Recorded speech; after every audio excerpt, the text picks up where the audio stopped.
I think Obamacare is an abomination, and I think we need to repeal it, but to replace it with something that will achieve three things. One, economic progress.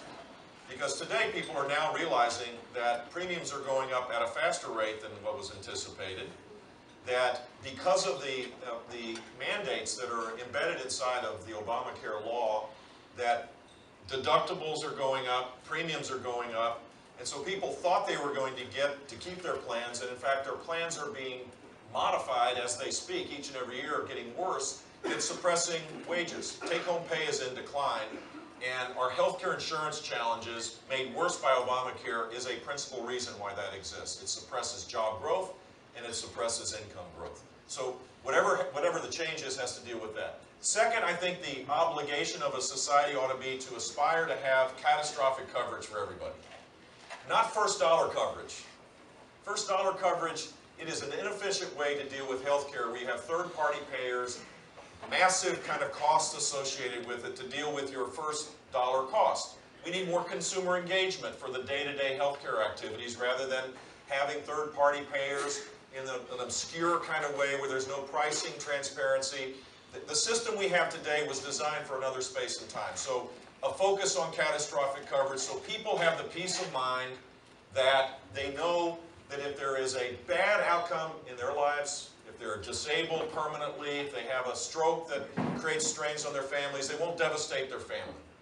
And the third element of a proper plan is to make sure that whatever the barriers for technological innovation occur, that we tear them down, that we reform the FDA, that we expand the ability for information technology to work, because we're on the verge of this extraordinary explosion of technology. You've seen it in your profession and how you practice, but it's also for consumers to be able to monitor and manage their health. We need to move away from a react to disease healthcare system to one that rewards prevention of disease and healthy lifestyle behaviors. And technology could be a key element of that.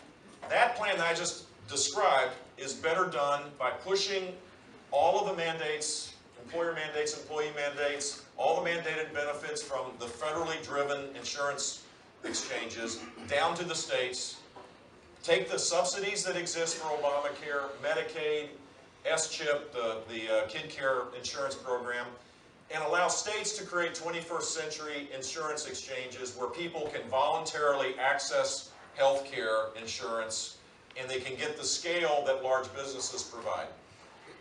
The minimum benefit, and the one thing about Obamacare that I would keep, since you mentioned that, is the pre-existing condition requirement, because that allows access to achieve this result.